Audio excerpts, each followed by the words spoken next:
Hello all of you beautiful people, Jules here for WhatCulture.com and... I'm sorry, we're being chased by what? You're kidding, right? Oh my god, he's just eaten his head. Okay, let's take that a bit more seriously next time. As I'm Jules, this is WhatCulture.com and these are the 10 weirdest ideas turned into horror movies. Number 10, Tokyo Gore Police. When it comes to finding something utterly bizarre and nonsensical, Japan is an utter goldmine, and not just for movies. Japanese horror filmmakers are renowned for creating some of the strangest yet most creative things ever to exist, but there are none stranger than Tokyo Gore Police. Tokyo Gore Police is a sci-fi horror film about a young woman called Ruka who is a member of the very strict Tokyo police force as an engineer hunter. Her job is to hunt down engineers, psychotic people who have been mutated by a mad scientist and can now turn any wound they receive into a dangerous weapon. Stylistically, Tokyo Gore Police is a grotesque mixture of Starship Troopers, Kill Bill, and the Island of Dr. Moreau. The strange plot, though, is just the surface level of weird, as this movie is every single shade of strange. From mutant snail people to quadriplegic dog women to engineers with guns for eyes, chainsaws for hands, and a crocodile for a sexual organ, it is a non-stop insanity ride from start to finish. It's one of those movies where it's good to have a nap afterwards because the sheer exhaustion from trying to comprehend what you've just witnessed is utterly draining. Number 9, Jack Frost. Out of all the stupid ideas to make a horror movie from, Jack Frost is up there with the stupidest. Jack Frost is a movie about a psychotic killer snowman. Not a psychotic killer who dresses up as a snowman, but a psychotic killer who literally is a snowman. Jack Frost is one of those few films that plays hard and fast with reality in a vain attempt to justify its completely incomprehensible concept, and then just has fun with the idea like a kid with a new toy. Jack Frost himself isn't made up to be scary in any way at all, and looks like a harmless holly jolly snowman, but just murders people. Jack Frost is the B-movie of B-movies. Strange, weird, but really enjoyable in a kind of so bad it's good way. With such a strange concept, one really can't take this movie seriously, and it's to the movie's merit that it doesn't take itself seriously either. All in all, Jack Frost is a fun film with an incredibly silly and bloody premise. Number 8, Begotten. A horror movie about the biblical genesis of man is already something completely out of left field, but what the director and their team did with this idea is nothing short of both artistically impressive and downright horrible. Begotten begins with a figure of God disemboweling himself, and Mother Earth emerges from his stomach straight afterwards. She uses God's body to impregnate herself and gives birth to man, and you know what? It just gets weirder and weirder from there. Begotten is a stylistic nightmare that has made the rounds in underground film scenes due to just how strange it is. There's no dialogue, it's all in black and white, and everything has a weird eccentricity, showing scenes of mutilation and disemboweling play out in wildly absurd fashion. It's a very difficult film to muster as it feels like an assault on the senses, and ideally, that's what it was meant to be. Number 7, Teeth. Vagina Dentata is a strange folk tale from various cultures around the world, about a woman whose sexual organs literally grow teeth. It's a story told to young men in order to warn them about the dangers of unknown women, apparently, and also to discourage rape, which is very strange that you would need this tale in order to tell somebody to not rape someone. However, when Mitchell Lichtenstein found out about these old stories, he decided to adapt it into his movie, focusing on a vagina that literally kills men. Teeth is a very silly comedy horror movie about a young girl suffering from the aforementioned affliction, who tries to live a normal life as a celibate young woman but finds that she can use her gift to punish predatory men. It's a movie that satirizes American young adult culture whilst also bringing out themes of female empowerment in spite of the bizarre situation. It's an insanely wacky movie that does not pull any punches with its tongue-in-cheek concept, but also delivers when it comes to character drama. It's a surprisingly good film for such a wacky concept because it uses that concept to full effect in order to deliver both comedy and horror. Number 6, Barbarian Sound Studio. Far from your average horror movie, the best way to describe Barbarian Sound Studio is as a horror movie without any horror. Whilst paying tribute to the fantastic Italian horror movies of the 1970s and 1980s, especially the strange ways in which they were made, Barbarian Sound Studio presents a plot that is drenched in pure psychological horror as the audience steps inside the minds of Gilderoy as he slowly loses his mind whilst working on a very violent Italian horror. In this movie, a lot of the horror comes from Gilderoy's own hallucinations, hallucinations and his increased violence streak due to the incredibly horrible images that he has to witness every single day. The most interesting part of Barbarian Sound Studio is that nothing is visual. It's a horror movie where everything that invokes fear is pictured in the audience's mind instead of pictured on screen, accentuated by the incredible use of sound here and a very tense atmosphere.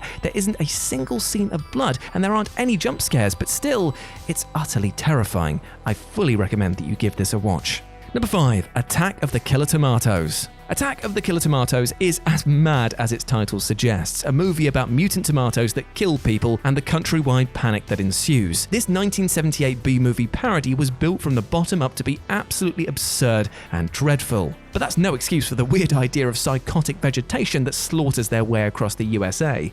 Inspired by the ridiculous B-movies of the 50s, John DeBello decided to drag his hometown in to make a purely independent picture about the world being under attack by murderous fruit made out of foam and beach balls. Most of the cast hadn't acted on a film before, and it was filmed on a shoestring budget, to which the majority went towards a $60,000 helicopter that they crashed and destroyed on the first shot they used it. Weirdly, however, the sheer absurdity of the film made it incredibly popular with audiences, spawning multiple sequels, and became a launch pad for George Clooney's career. It even spawned a Saturday morning cartoon series with a rather annoyingly catchy theme tune. Attack of the Killer Tomatoes became the icon of bad B-movies, and it's a film that's still enjoyed by people today. Number 4, The Phantom of the Opera. But this isn't about the 2004 musical version or the 1928 Universal silent movie, but about the 1989 Dwight H. Little joint, who decided that making a slasher movie of The Phantom of the Opera was a very, very good idea. This version of The Phantom of the Opera plays very loose with the original novel by having a phantom, played by 80s horror legend Robert Englund, who instead of just wearing a mask, makes masks out of the skins of his victims. He still obsesses over Christine in this adaptation, and he murders anyone who gets in his way, only this time in much more grotesquely violent ways. It takes a story about devotion and desire and turned it all into a gore-drenched horror flick for the 1980s. And that's not all, as this movie also adds in satanic elements and aspects of time travel. It's a real hodgepodge of mismatched ideas all shoved into one little ball of horror with a very famous name attached to it. And while not objectively terrible, as it does have quite a few good things going for it, it's nonetheless a very strange movie to muster, especially if one's already familiar with the story of the Phantom of the Opera. Number 3, Bubba Hotep. Based upon the novella of the same name by Joe R. Lansdale, Bubba Hotep tells the story of an aging Elvis Presley as he spends his twilight years in a nursing home and, alongside a black JFK who claims that he was died and had part of his brain surgically replaced with a bag of sand, he has to fight against a hillbilly Egyptian ghost who devours the souls of pensioners. Obviously, with that plot, Bubba Hotep is a zany comedy horror, and it relishes in the absurdity of it all. However, Bubba Hotep stands out as more than just any other bizarre film because it does its best to convince the viewer that what they are seeing is 100% plausible. Most of the film becomes a relatable character study that revolves around Elvis and the sad life that he has lived up until this point, highlighting every mistake that he's made that led him to this depressing scenario. It makes you forget that he's best friends with John F. Kennedy, or that the nursing home is being ravaged by a redneck Imhotep. Bubba Hotep is one of those films that takes its weird concept and infuses it with some of the best storytelling techniques ever to create a powerful story of character drama first and foremost, and zany comedy and horror after. It works so incredibly well, so much so that upon its first showing it received a 5-minute standing ovation from the viewing audience. Number 2, Street Trash. Melt horror is one of the most underappreciated genres of trashy horror cinema, of which the most popular films are Body Melt, The Stuff, and Hollywood cinematographer James Michael Muro's directorial debut, Street Trash. Street Trash is the epitome of 80s silly cinema, with a plot about homeless people melting into pretty colours when they drink a volatile bottle of Viper, which was found covered in dust in the back room of a booze shop. And that's not all, however, as the plot about volatile booze is but one element of an entire story that lays into every single cliche that a trashy 80s movie can deliver. A plot about a vigilante cop hunting down a Vietnam vet who has a knife carved out of a human femur, a love story about a young couple being kept apart by an ugly, overweight, overzealous and predatory boss who wants the young woman to himself, and a story about a valet who gets in hot water with a wise guy mafia don because the don's mistress got herself kidnapped on the valet's watch. It is a mad movie from beginning to end that is both incomprehensible and highly enjoyable. There's so much going on here that one is left asking themselves, what the hell did I just watch, as soon as the film finally ends. And number 1, The Human Centipede. It's a film about stitching people together mouth to anus. Need I say more? And there we go, my friends. Those were the 10 weirdest ideas turned into horror movies. I hope that you enjoyed that, and please let me know what you thought about it down in the comments section below. As always, if you want to follow me over on Twitter, you can do so by going over there and typing in @RetroJ with a 0, and you will get this big bold egg.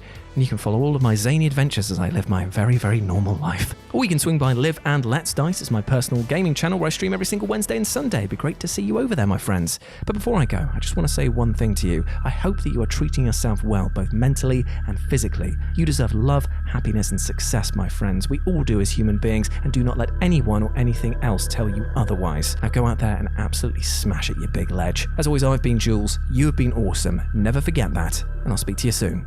Bye.